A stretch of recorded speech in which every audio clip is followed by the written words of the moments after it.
welcome back once again. It's Kobold time. It's your favourite time of the week, and it's more Ironsworn. We're back at it with Ironsworn. You're going to hear a lot of this more Ironsworn as we continue because we're having a great time with this. I think we're just there's just an Ironsworn podcast now. I mean, it's a refreshing new game with some of the stuff they do, with some of the stuff that it does, some of the stuff that we've looked into so far with our characters created and stuff. And we'll shout this out on the podcast. We got a follow from the guy that created it himself, Mr. Sean Tompkin. Hello, Mr. Sean Tompkin. Yeah, hello. If you're listening, thank you very much. You enjoyed the first 2 episodes, so I hope you enjoy the third. If you're listening out there, we hope you are. But yes, so we are back. We got to assets, didn't we? We started to talk about assets. Yes, we did. Now, so those of you who have been following along with the little rule book, you should all now turn your books to, sound like a fucking teacher, turn your books to page 39 of the Ironsworn rule book. And this is where the section begins on assets. And it's a big section. There's a lot of assets in there. I opened the asset pack the other day, took a look, I was like, holy cow. What the fuck? There's a lot of stuff. There's a lot going on there. So let's see what the book is having a say then. So the book is having a say. Oh, fuck my English today. What is going on? Assets represent your background, skills, and trait. They give you additional options and bonuses when making a move, or sometimes act as their own self-contained moves. So these are basically, I suppose these are kind of like the abilities you get from your class if you're playing something like Pathfinder or the Dragon game. And they give you bonuses, again, like with Pathfinder and Dragon game and other things. They just change the way that some things work, or they give you a boost, or they give you special options. And they provide both mechanical and narrative benefits. Very nice. I do like the fact you can have a companion. See, that always worries me. I'm not going to lie. Having a companion always worries me because I don't like it when they die. I feel really bad. I actually killed the Drake Warden's Drake, and I felt freaking terrible. That is pretty harsh, though. It's pretty harsh. To be fair, it can be resummoned. It's not like a ranger's and oh no, stop dying. Well, to be honest, that's Kobold flu. The only thing. That's the only thing about the Drake Warden that it has is the Drake. Once you kill it off, he's just a shitty ranger. But it's not like the animal companion of, say, the Beastmaster, which is an actual physical beast that you form a bond with. Yeah. The Drake Warden is something that is resummonable. It comes back and it's the same creature. Companions in games like this are not like that. And I always feel really uneasy because I get very attached. Super attached. No, don't kill Cloud. How dare you? Yeah, I don't want it to die. Don't. So let's get into it then. What are we looking for in assets here? Are we rolling some stuff? Because I've got dice handy if we do. So what you want is in the downloadables, there's a little thing called the asset pack. And I've just realised I've got completely the wrong set of tabs open for this. So let's open the right set of tabs for a change. That would be really smart, wouldn't it? Dummy. So it was. Where's all that gone? Okay, everything's gone and done weird stuff. Bear with me 1 second while I reopen all of my life. Is it called the Assets Master Set? Is that what it is? Assets, yes. It's your assets, darling. Your assets. Assets. Your assets master set. Basically what this is it's a printable version of the cards. Your assets come in cards. You don't have a space for them on your sheet. You instead take these cards. Now, these cards are double-sided, and they are laid out in a double-sided format. So you can just print them out. If you've got a printer that does double-sided printing, it will automatically format it and print it out double-sided for you. You have to print from page 2 onwards. Don't print the first page because then everything gets kind of fucked up. But I mean, let's not judge. Some people might want the assets master The set, Arsets master set front cover complete. there for you. Yeah, Yeah. You might, but You make might. sure that You it might. prints the first page on its own and doesn't double side that, because it's all because that just you'll end up with your Arsets on the wrong thing. Nobody needs just have a blank sheet of companion face cards with nothing else on the other side. You'll be like, well, what does that do? Yeah. But no, follow Ailey's advice. If you're, for printer FAQs, we'll put something in the podcast description. I don't know. I'm just guessing here. Mine doesn't even print. My printer doesn't even print double-sided. I'm not that, I don't have that kind of money. So I have to manually do mine. I haven't got that kind of printer money. I have to literally put it in and print it like odd pages first, and then do it again and print even pages. And it's like, fuck my life. This is just bullshit. So but how do we get an asset then? Let's figure this out, because I'm intrigued. Let's just go quickly into what they actually are. So the example that it gives you on the page is that if you are an herbalist, it sounds so wrong saying it like that. It's a herbalist. It's a herbalist, darling. I keep getting told off. No, it's an herbalist. No, it's not. It's a herbalist. It's a her. It's got a her on it. Yep. Herbalist. Fucking kobold noises. It's a herbalist. You gain bonuses to your moves when treating injuries or sickness because you can use herbs. You can make very good poultices and tonics and things like that. You can envision your character identifying plants, diagnosing rare illnesses, and summoning up obscure facts about herbal remedies. So things like snotgrass is really good for constipation or something. I don't know. I'm not aware of it. It could be. I don't know. I've never heard of snotgrass before, but I just made it up. But so even when you aren't making moves, your role colours the interests and manner of your character. So your character could well be like, okay, we're walking through the wilderness. What do we see? There's a bush up ahead. Oh, what kind of bush? Is it an interesting bush? Is it a very bushy bush? Is it a twiggy bush? Does it have things on it? Is it a 70s bush? Is it a 70s bush, indeed? Is it a grand flaming bush that's screaming at me? In which case, I'm avoiding it. You're in the wrong book. I'm in the wrong book, yeah. Oops, transmigration. What a terrible accident. But your expertise can also offer story possibilities. So, okay. Look, you've just found a rare plant. This may be useful to you further down the road. It could be, and then the book goes into the asset types. So you've got 4 asset types. So companions, which you've already mentioned, paths, combat talents, and rituals. And you can mix and match the assets as you like. So whatever fits your vision for the character, their experiences and goals. So you could essentially have 3 companions if you wanted, and just be like some kind of fucking like I've got 3 horses. I've got 3 hawks or 3 horses or something. Yeah. You're like, why? Because I just have, okay? Yeah. So your companions are obviously NPC helpers. They usually come with their own abilities. If they don't have an ability, you get to choose one. You can upgrade a companion in order to give them additional abilities. They have a health track, they can suffer harm, they take damage, they can die. So things to remember. You get to name them and envision their appearance and their personality. Paths, these are your background, interests, training, skills. So mechanical and narrative advantages, but reflect who you are. So you could have things like a story weaver or a veteran or a ritualist, things like that.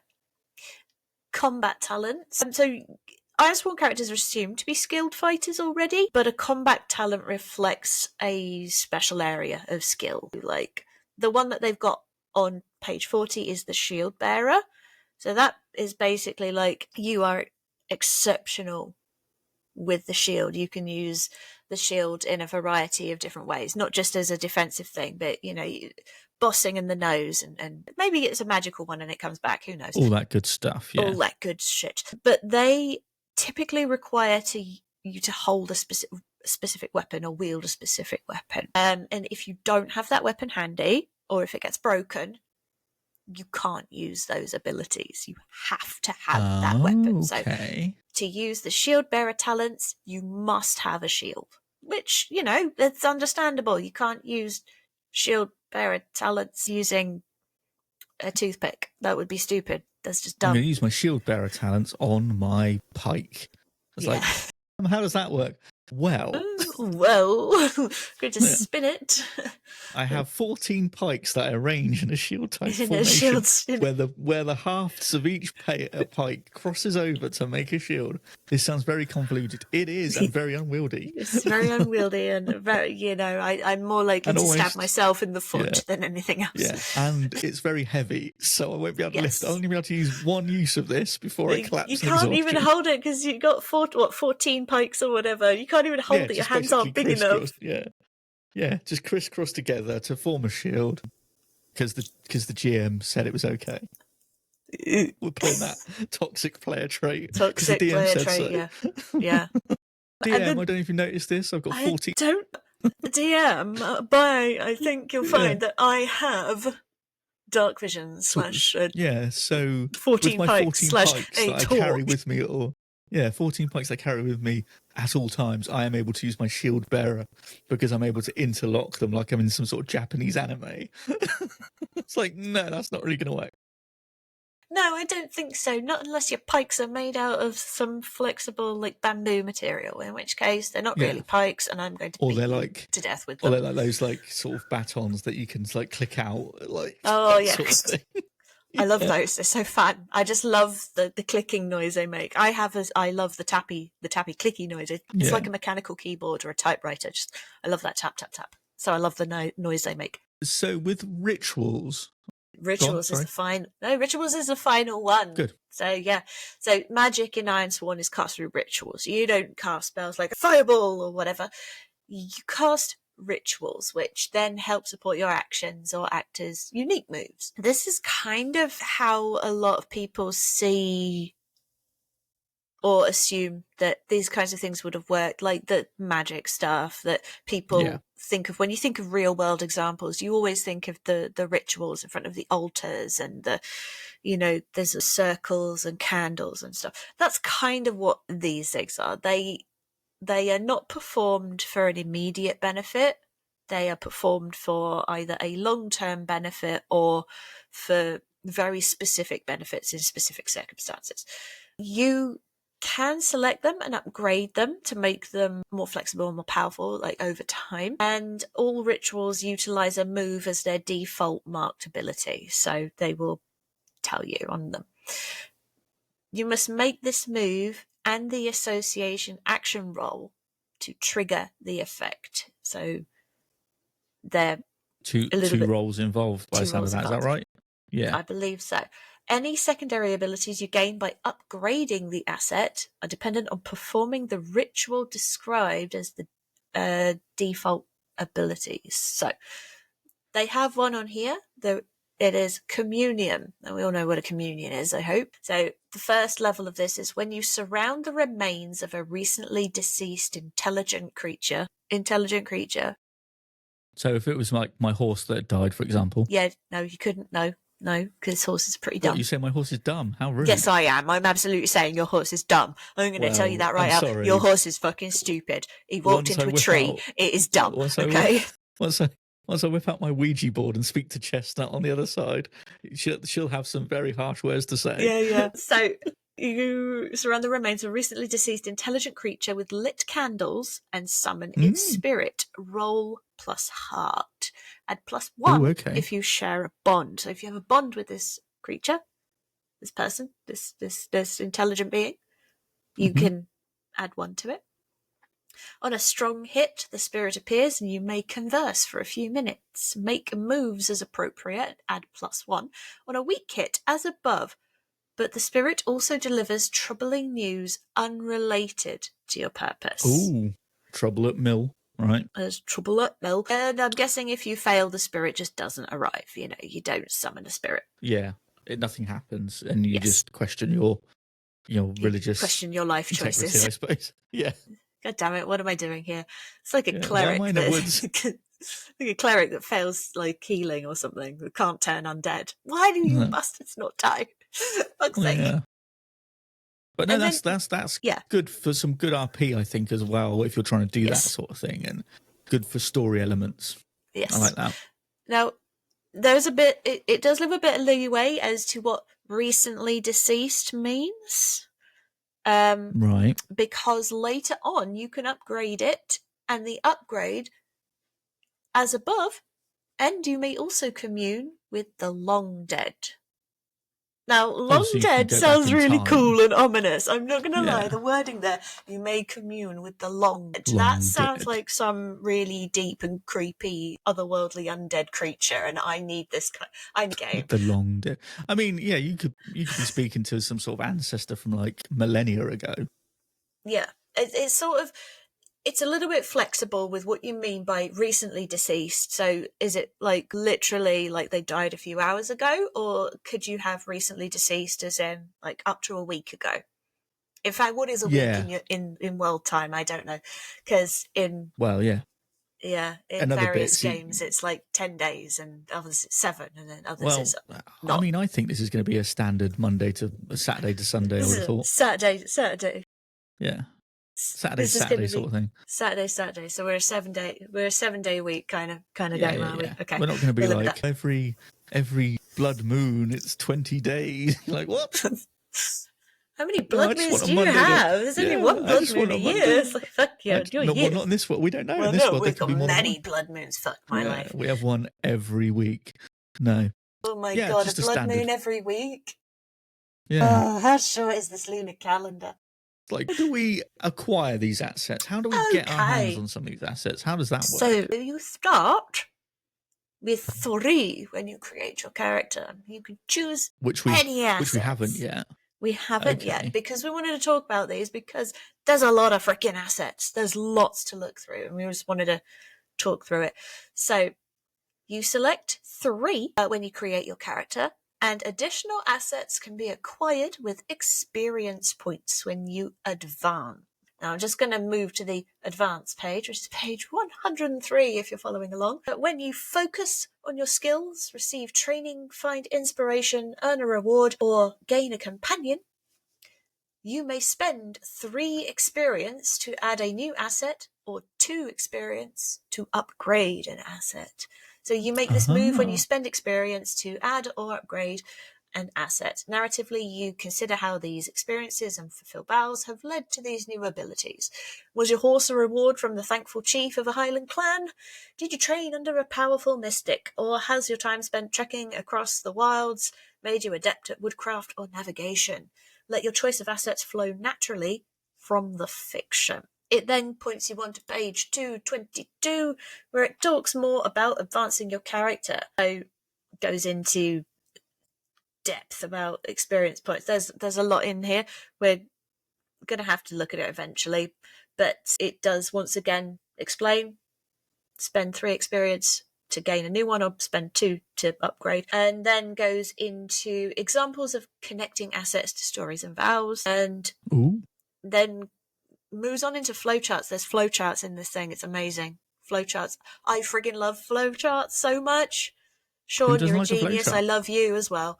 But these flowcharts are just brilliant, because it kind of gives you an idea of how and when you can advance or spend experience, gain new things, and reaching milestones and blah blah. And, it's wonderful. Sean's a genius putting these things in. This is great, because this is so helpful looking at it. It's just makes things so much easier. And yeah, that before I get like overly excited and just like swoon over how much I think this is awesome, let's go back to assets. So that's the basics of assets. Start with 3. You can add or upgrade as you go along. So the available assets in the Asset Master Assets Master set.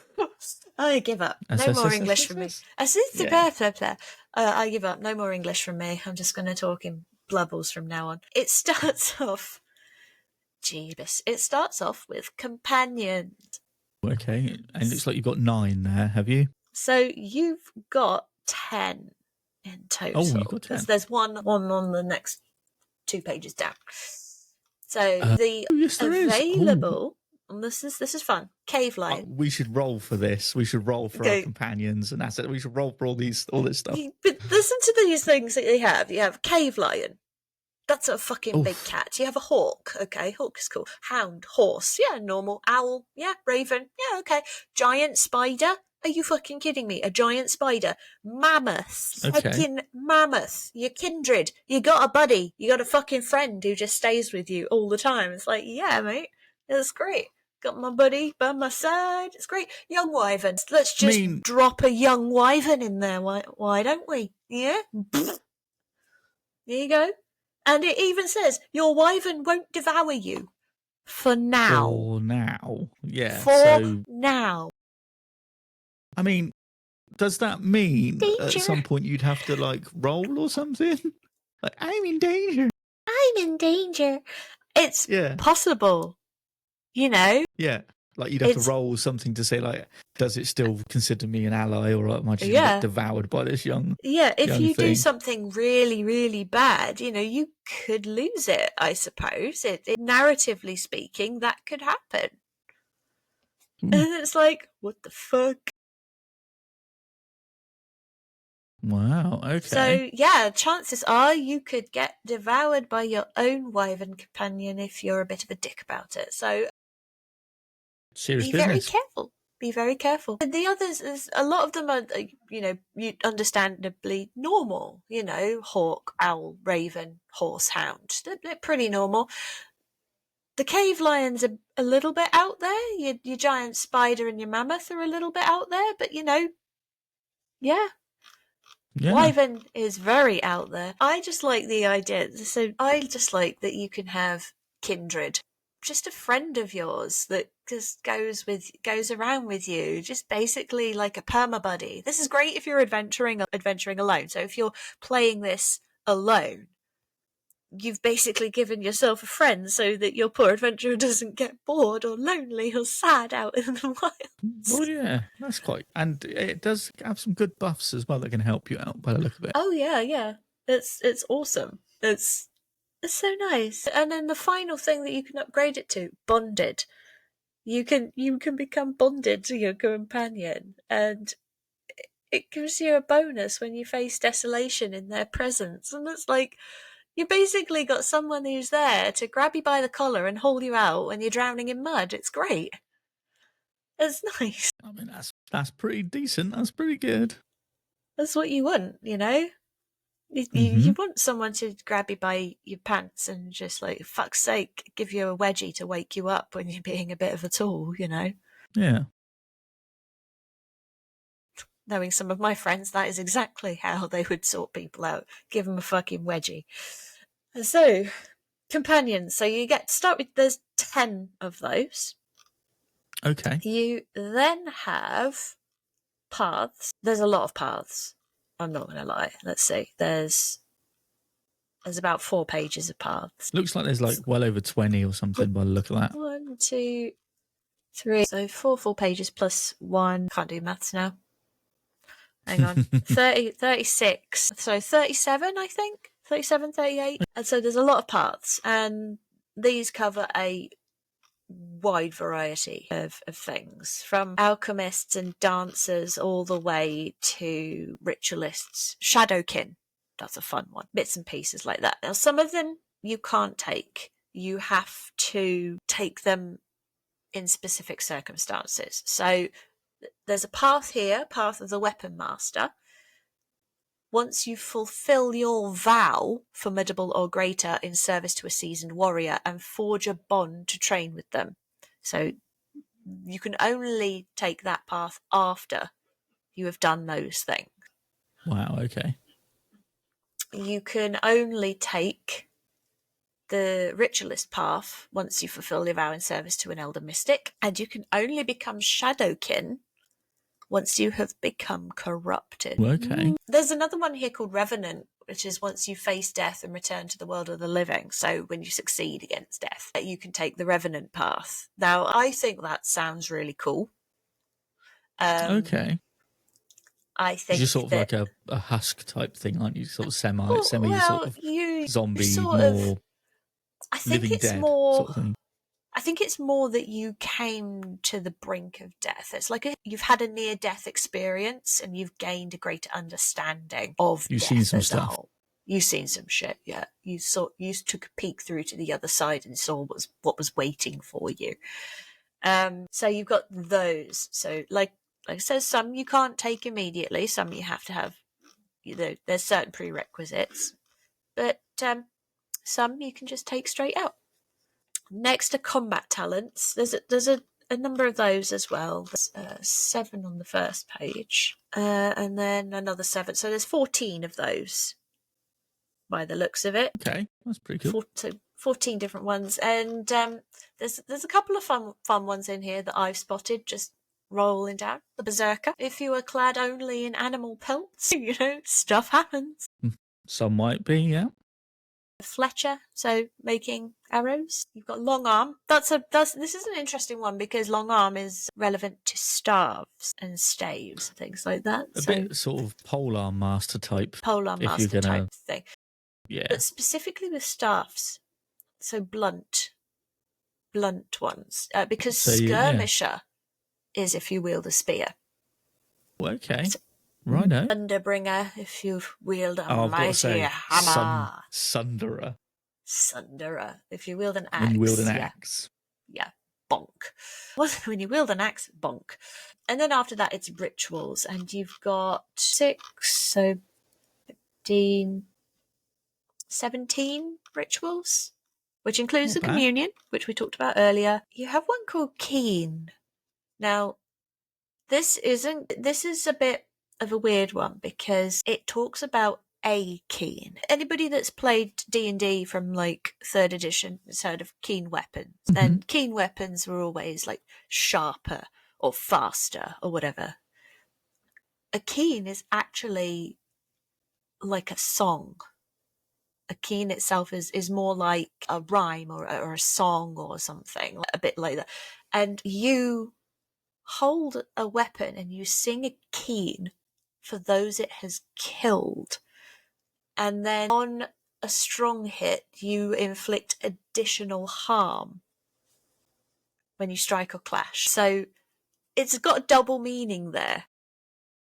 Right. The keen, like the wailing song, and keen as in making things sharper. Oh, okay. Right. So it's a double meaning there. I liked that. I thought that was interesting. It's a very old word, like a keen. And it's like strange. It's a strange one that a lot of people haven't heard for before. A long time, yeah. Well, it's a very old tradition. It's in like Irish and Scots Gaelic at wakes and gravesides. It basically comes from the Gaelic word which means crying. And it's a ritual art form. It's specifically in mourning of the dead. So it's not the kind of thing that you hear about a lot in most places. It's right. It's a very, very Gaelic thing, very Irish thing. Okay. So that's obviously being from a Scottish background. I know what that is. I've heard it. I've actually seen it performed, and it's really freaky. When it's done properly, it can be. It's a bit full on. It's one of those things. It gets you in the chest. It gets you like proper reverberates.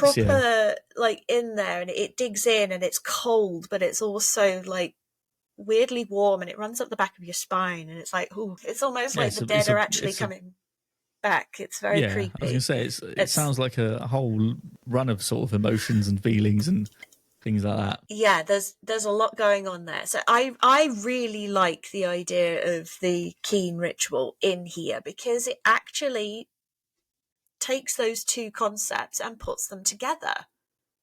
And that is really nice. A keen blade, so a blade that is more damaging or stronger, and the keen of Celtic Gaelic tradition. And it's like, woo, this is double me. This is clever. This is really clever. And I'm sat here like, this guy must have put in a lot of research into this because nobody gonna pick up on that double meaning unless they know what keening is. What it means, yeah. Yeah. And it's wonderful. So there you go, folks. That's your double meaning, the keen. Yeah. Keen meaning. Precisely. Good Sorry, research. that was just one of those things that kind of just really got me when I first saw it. Yeah. It really did, because it means that, Sean's obviously put a lot of time and effort into looking at these things and researching them, and whether it was sort of like wholly intentional, the whole double meaning, that I would like to think that it was, because it's too perfect. It's too perfect to be an accident. So, he must have put in a lot of time and effort to research this, and I think that's wonderful. I think that's beautiful. It's a bit like the I've got the Legends of Avalon book, which goes into like old Welsh and Irish and Gaelic, and it does a lot. There's a lot of research that's gone into that, and Sean here has clearly done the same. There's a lot here that he's looked into very carefully, and it's impressive. Very good, yeah. So, fun fact about the Keen there. There you go. Keen facts. So, okay, so do we want to pick some for our characters? Yeah, I think that we should probably do that. So, I know that I want to look for some kind of combat talent related to archery, because my person's a hunter. There it is, right at the top. Combat talent, archer. There you go. So if you wield a bow, when you secure an advantage by taking a moment to aim, choose your approach and add +1. Trust your instincts, roll +wits, and take +2 momentum on a strong hit. Or line up your shot, roll +edge, and take +1 momentum on a hit. Ooh, okay. So gives you a +1 plus a different stat depending on what you do, and that's pretty cool. I like that. So I'm going to take a combat talent archer, because that's what makes sense for my hunter character. So I'm going to write that down using my weird digital pen thing going on, if it's not broken today. See, you've gone for the combat talent archer, right? Let's see what I want. Yeah, I think because he's a blacksmith and he's a farrier and he does all that good stuff, I think I'm going to go for Thunderbringer as his combat talent. With the hammer, blacksmith. He's got like a big sort of blacksmith hammer he carries around. So yeah, I think I'm going to use that one. Ooh. So I'm going to add that. Nice. If you wield a mighty hammer, when you face danger, secure an advantage or compel by hitting or breaking an inanimate object, add +1 and take 1 momentum on a hit. When you stroke a foe to knock them back, stun them, or put them off balance, inflict 1 harm instead of 2 and take a +2 momentum on a hit. On a strong hit, you also create an opening and add +1 on your next move. So you're kind of like, just bodying your way through with a big hammer. Body I check. like that. Yep. Yeah. Get out of my way. Get out of my way now. I open doors. Bang. Bang. Just kick it down. So are you picking a path? Are you going to go for a path here, or are I'm you going to? looking at them now. I'm contemplating, because there isn't a specific hunter path. But I'm wondering if a herbalist would be a good one to take, because while you're out hunting, doing your stuff, it seems like that would be something that, if you're out and you're hunting, you'll want to be able to gather up herbs and things. If your foe gets a little too close, if you accidentally walk through nettles or poison ivy or something, you're going to want to, have some way to get around that. So I'm contemplating herbalist as a path. Okay. Because I would have liked to like a proper like a hunter path or something, but there isn't one, and I think this will be a next best thing kind of thing, if you know what I mean. Yeah, no, that sounds pretty good. So for me, I feel I might have to take the one called Right. When you score advantage by crafting a useful item using your speciality, or when you face danger to create or repair an item, a perilous situation. So that seems to me like you're kind of like a crafter type. Right, yeah. I was looking for right as in R-I-T-E. Like no, right. as in W-R-I. Right as in something right, as in... Yeah, like a wheel right or something. Yeah, metal right or whatever. Right or whatever. Yeah. No, that makes a hell of a lot more sense than where I was going. It's like, what? I'm confused. So that's good. That's good. So a third one. I'm I don't want a ritual, do I? I'm actually also tempted that there's another path here called the Wild Blood. And you haven't picked a path yet, have you? I have picked a path, but you can pick more than one. You know, you don't have to pick lots of different ones. You can choose whatever you like. You could have 3 paths. You could have 3 companions or 3 rituals or whatever. Yes, you went herbalist. Yeah, herbalist was the one you went, wasn't it? I took combat talent archer, then I took path herbalist because it makes sense for being able to, you know, sort yourself out if you get injured out in the wilds. But wild blood, when you face danger, secure an advantage, or gather information using your knowledge of tracking, woodcraft, or woodland creatures, add +1. Okay. So that makes sense because my character is a hunter, so I would know about tracking and woodland creatures and, you know, woodcraft type stuff. So actually, I'm thinking of taking a second path and taking the wild blood. Go for it. That sounds fun. That just leaves you. Yeah, I think I'm going to go for a companion. Companion. Yeah, that's what I'm going to go for. Let me see. Are you going to have a pony or are you going to... I don't know. I'm gonna roll for it and see what happens, see what comes out. We're rolling. Okay, so there are 10 companions, so roll a d10 and they'll go from top line left to right, middle line left to right, bottom line left to right. So that's a 2. That's a giant spider. Oh, do I want a giant? Oh, well, I've rolled it, so I kind of have to have it. You now have a giant spider. So your spider uncovers secrets. It is discreet. Okay. When you secure an advantage by sending your spider to scout a place, add 1 and take 1 momentum on a hit. Okay. Okie dokie. I've got a giant spider somehow. You have a big spider. Now, I don't really know what a giant spider... Yeah, like, how big is a giant spider? I'm going to say it's like as big as a corgi. Because, like, the way... If you ask my sister, you know, what's a giant spider? My sister will say anything bigger than a 2p piece is a giant fucking spider. She hates them so much. True. Whereas I think my idea of a giant spider is anything larger than a South American bird eater, which is about the size of a dinner plate with its legs curled in. They are pretty impressive. I'm guessing this is a little bit bigger.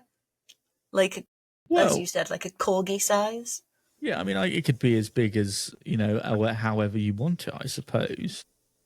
I mean, I'm not going to ride it into battle, if that's, you know, let's put it that way. That's not what's going to happen. It'll be more like something probably about the size of your palm, maybe.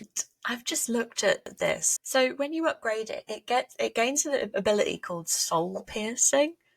You may face danger plus shadow by sending your spider to secretly study someone. On a hit, the spider returns to reveal the target's deepest fears through a reflection in its glassy eyes. Use this to gather information and re-roll any dice. That's freaking terrifying. It's like, go, my pretty, find out my information. You have a fucking spy spider. Yeah, damn right. It's terrifying. Reflection in its glassy eyes. Oh my, what? This is madness. I mean, I'm scared already. I don't want to face up against this thing. Well, it's in my... Well, you're on my side, so you're on my side, so I'll be all right. So just don't... Oh, no. But, yeah, so you have a giant spider. What's its name? What are you going to name it? Emrys. I've called it Emrys. Emrys. That's Merlin's name. What's it mean? One of his names. Emrys. Now, I always get this one muddled up with something else. I think Emrys is sort of... It's like a Welsh variant of Ambrosius or something like that. Yeah, it just basically means immortal. Yeah. There's me like... I know it's linked to some name, but I can't think what it is. Somewhere. So, You know what? I was actually researching it like 3 weeks ago because it came up in one of my research things. It's just one of those weird things that crops up. But yeah, Emrys. Ambrosius, a variant of immortal. Nice. So that's delicious ambrosia. Yeah. Right, so we only get 3. Man, I want more.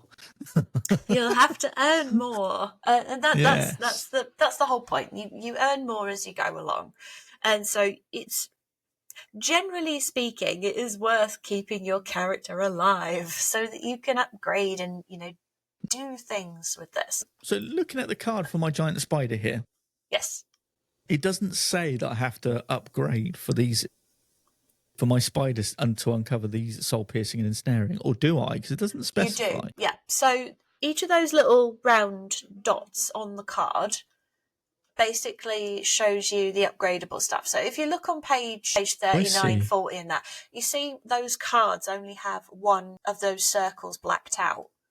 Which So means that's what you get originally. That's your starting that's what I start one. with. You can upgrade each one twice. So you colour in a new circle every time you upgrade them. Oh, okay. So yeah, I see. Yes. So I get, okay, so you start with the basic one, which is where you can send it as a little spy. And then you get see the terror in the eye reflections, and then you get whatever the next one is. I forget. So I've only got access to discreet so far. Then you've only got access to discreet so far. Okay, yes, that's fine. Perfect. And then in terms of like my paths, I only have access to attempting to heal using herbal remedies, and you have at least one supply. You can either add 2 on a hit, or on a hit take or give an additional +1 health. And then on, what was the other one? I have it written down. Where did I put it? Where have I put it? Where's it gone? Wild blood. That's it. So when I face danger, secure an advantage or gather information using my knowledge of tracking woodcraft or woodland creatures, add +1. That will then be upgraded further and further. And, eventually I can make camps and make them more efficient and betterer. I can be better at the camp stuff. But as a hunter, that would make sense regardless. See, I mean, even what I've got here is my thing that I can do when I advanced my right ability. The last one is when you give an item you create as a gift to commemorate an important event or relationship, you may, one time only, re-roll any dice when you compel, forge a bond, or test your bond. So by that point, I've created something that's like, here's a gift to you, and now we're kind of in that sort of bonded relationship that I get to be able to do that once. I can compel, forge a bond. Some quite cool stuff you can do out of grade. See, this is what I like about this is compared to other TTRPGs that I won't name, you're upgrading stuff as you go, and some things you can't upgrade. You only get to a certain, you just take whatever it is and that's it. That's all you get. But this is like your character's becoming, a bit better with some of the stuff it gets. That's quite cool. Yeah, so I have a thing where I believe in upgradable features. I believe that you should have ways, means, methods of upgrading a lot of things that you do, and even weird shit outside of your, regular job. An example that I used recently with my group was my day job was in stock control. Yes. I did a lot of stuff in stock control, I got to a certain point, it was my job. I did what I had to do, blah, blah, blah. Got whatever qualifications I needed. But also on the outside of that, I taught myself a lot of art-related things. So I taught myself how to edit video. I taught myself how to do tambour embroidery. I taught myself how to use different programs. And that, for me, being able to add or upgrade things in a more expansive manner like that makes for a more rounded character, makes for something more interesting. It's not like you have a class. It's a linear progression with sometimes you get a choice. There's certain class progressions where you don't get to choose anything ever. You just get X, Y, Z. That's it. Yeah. I don't like that. I find that very boring. I find it very dull. I like having the ability to work on different things, have a choice, really customize what my character can do. And this is why I like the concept of upgradable feats. Yeah. This is something that I have actually implemented into my games, a lot of homebrew of upgradable feats, which give you different benefits as you work on them and improve them. And this is basically just like an upgradable feat section that is basically just your whole class, Yeah.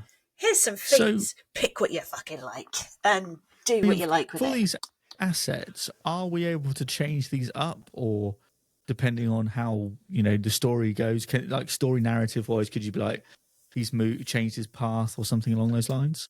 So you just add a new path as you go along. You never lose anything. Oh, that's good. So you don't, from what I can gather, you don't lose anything. It's not like Oh, okay. it's not like in Like certain you have to games. choose or something. Yeah. It's not okay. So I just punched my microphone. I do apologise, listeners. That was a very enthusiastic movement from me there. I do apologise. So it's not like in other games where if you decide you want to take a different path, you lose a lot of your benefits. It's also not like if you choose to multi-class where you're technically scaled back, you're technically missing on a lot of things, especially with games that have a set level cap. So your level cap is 20. All classes go up to level 20. It's kind of like, well, I'm missing things. These allow you to spend points and sort of manage your paths simultaneously. So whereas in, say, the Dragon game, if you have multi-class, you pick one class to level up in each time. In this, as long as you have enough experience points, you can spend points to upgrade and buy into multiple things at once, as long as you have enough experience points. So let's say you, like me, I've got 2 paths. Let's say I had 7 experience points. I could invest 3 points into each, upgrade both my paths simultaneously. Or I could spend 6 points and buy 3 new cards. Right. But then I have to start micromanaging. Okay, well, I'm going to put 3 points in there and I'm going to put 2 points in that. And depending on what you've got, you either get lots of level 1s or you get a few that you just max out. But that's the beauty of it, because you can sort of pick and choose and do different things at different times and spin things and wheel it around and then come back to other things. And when it narratively makes sense, you can just throw in something really random for shits and giggles. Just like, you know what, I just literally fell into a pit full of spiders and I come out of it and I've got my experience points and I find a baby giant spider in my pocket. That could be how it was. That's my pet now. This is my pet now. Yeah. So I found it somewhere. I found it. I pulled it out of my bag. It was eating my rations, and that kind of thing. Narratively speaking, that's how that could work. But this gives you a certain degree of flexibility, and it gives you sort of the space to play around with your character and cater to your vision of the character. Yeah, well, I think that's very good. I think that's it's something that I think it just adds. It adds and adds and adds, and doesn't sort of like you feel, well, this is taking away or this is hindering my character. So that's pretty cool. So I'm now just looking at the thing on asset abilities. So assets provide one or more functions. They provide bonuses such as pluses for specific moves. They allow you to alter the outcome of a move by re-rolling dice. They provide improved outcomes for successful moves. Give you an option to exchange one resource for another, so trading resources. Adding momentum for inflicting harm and whatever. They allow you to use moves in unusual circumstances. So using scrying to gather information remotely would be the example given here. They allow you to use a different stat instead of the one normally required. They provide unique self-contained moves, and they add narrative detail and create situations where you can reveal more about your character to the world. Ooh, okay. There's also narrative circumstances and ability requirements. So the outcome of failed moves may force you into situations where you can't leverage an asset. So something happens, you lose your animal pelt, you can't perform a bind ritual. You undertake a journey without your horse, you won't gain the bonus. If I'm an archer who's run out of arrows, which, it does happen, Hawkeye did it, ran out of arrows, Yeah. you have to try something else. And before you make a move using an asset, you have to take a moment to ensure that you are properly positioned and equipped to use those abilities. Now, running out of arrows, that's something that so you don't track arrows individually. You track it as supply. And if you remember back to the first Ironsworn episode that we did, we talked about supply and how it is shared across the party and how it goes from 0 to +5. So as long as you have a number, you have arrows. But so if we went, go on. Yeah, sorry, that's what I was just getting to. Yeah, if your supply goes to 0, I'm out of arrows. Yeah, we've used our, So you've got potentially, let's say, if you were thinking of this in travelling terms, probably a couple of quivers of arrows, plus the ability, plus a few tools to probably make and repair some if you needed to. Yeah. That is quite cool. Now, I have just had a quick look at companions, because companions are the only assets that you can have removed, as far as I'm aware.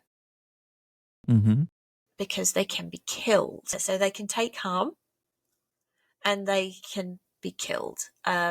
If your companion is killed, give yourself 1 experience point for each marked ability. So up to 3. Wow. And then remove the asset. So even if you lose the companion, you retain experience points. Okay. So you can then rebuy the asset at normal cost. So you can rebuy it for your 2 experience points, I think it was. I couldn't possibly replace him. My special spider.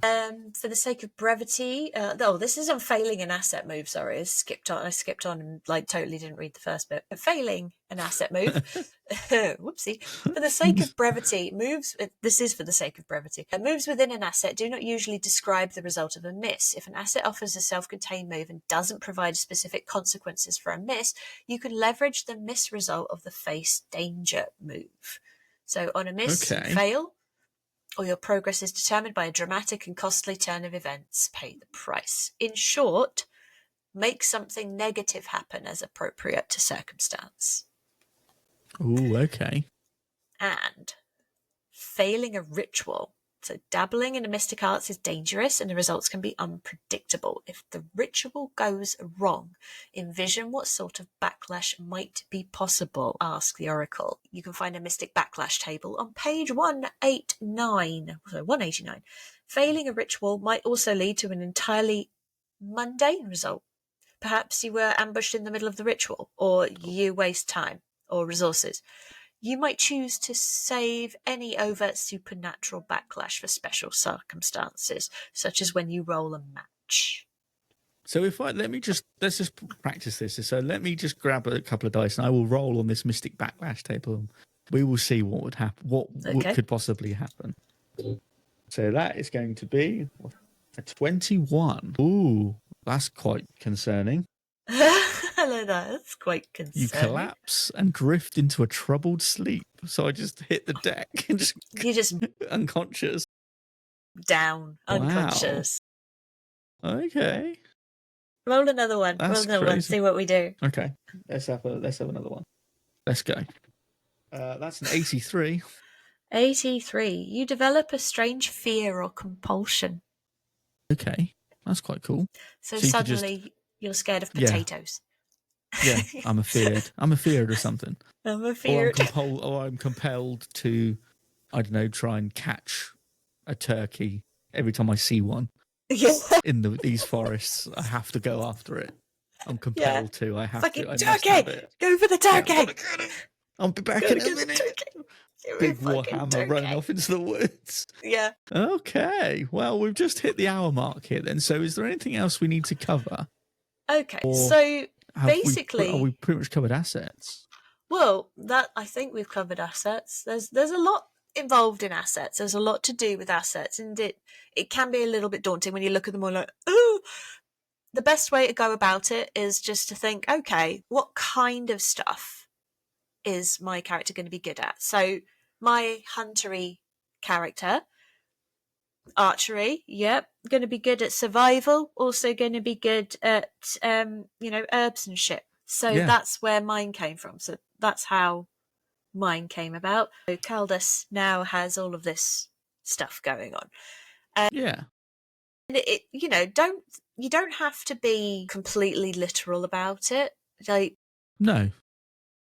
Oh, my person's going to be skilled with like bows and daggers, and they're going to be skilled at gutting animals and stuff. No, just okay.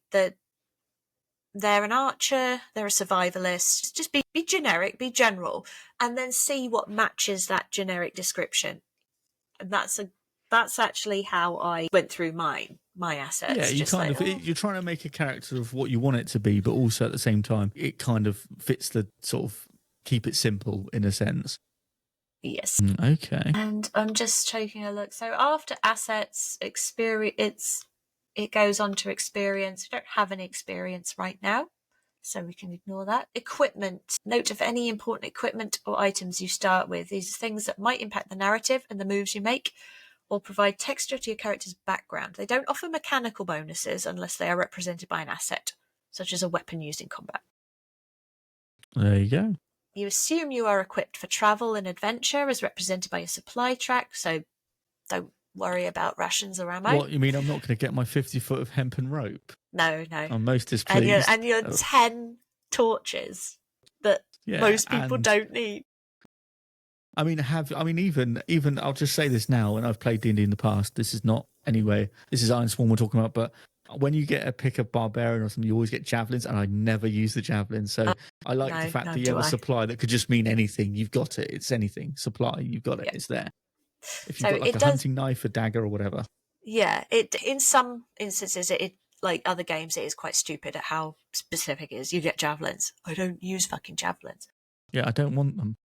But in Ironsworn, there are no limitations by the rules. You just envision your character's place in society and consider the availability of resources in your version of Ironlands.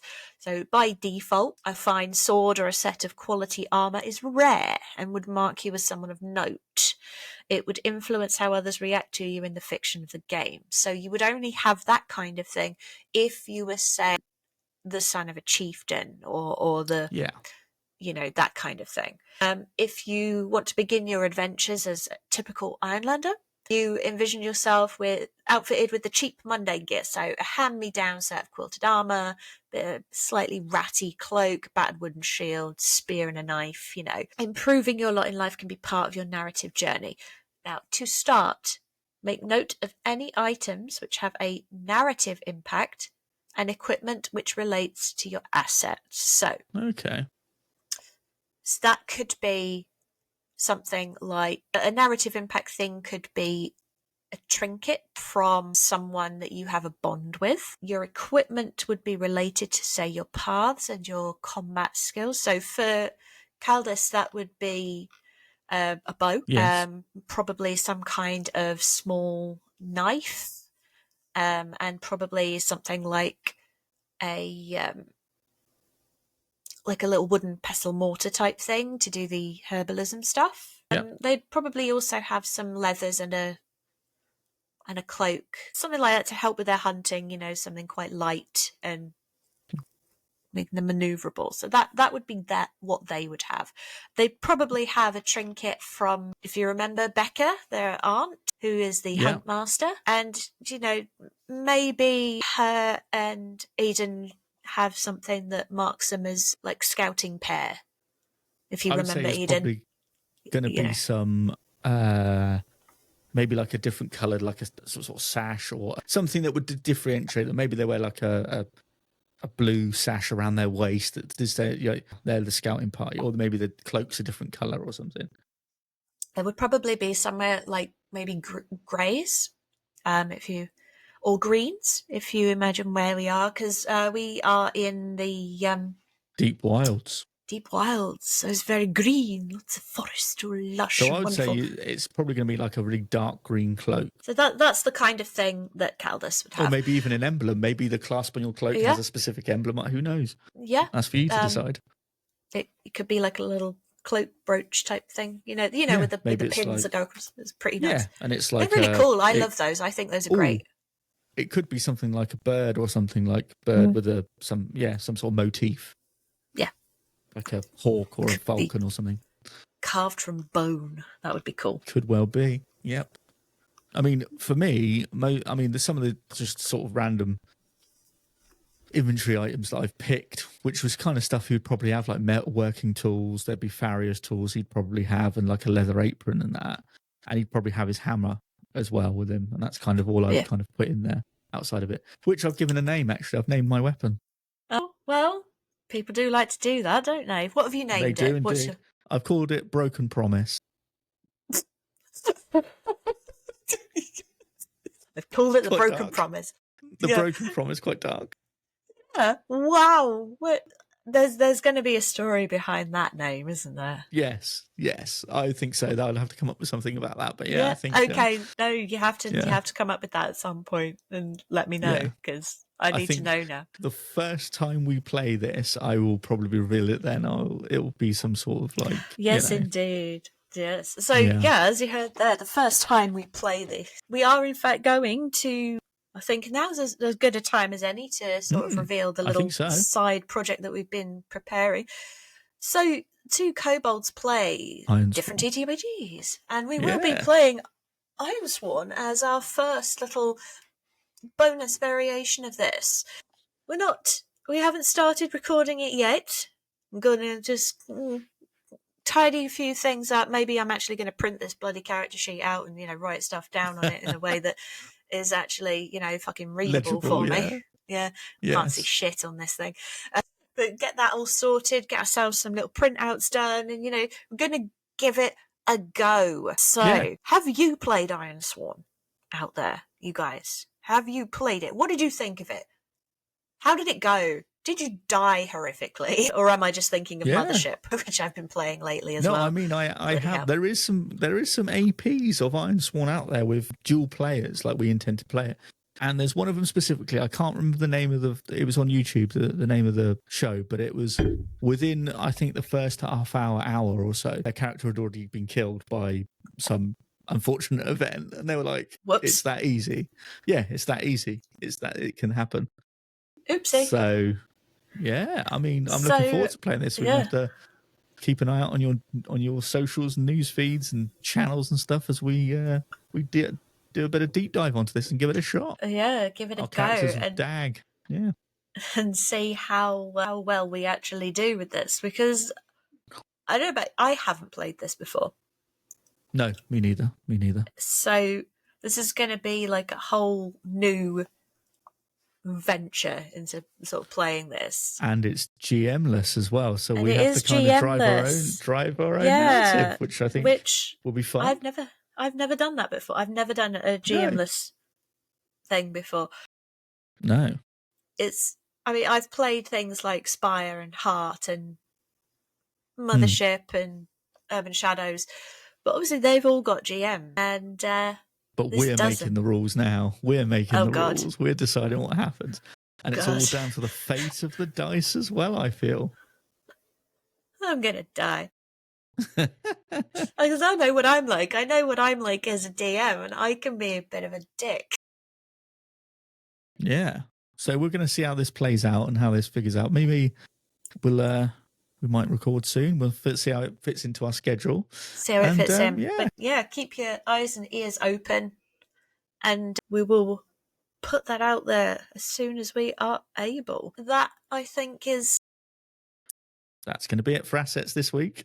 Yes. Now, I think what we'll do, because there's a lot more to do with Ironsworn, there's things like moves, so making moves and all that.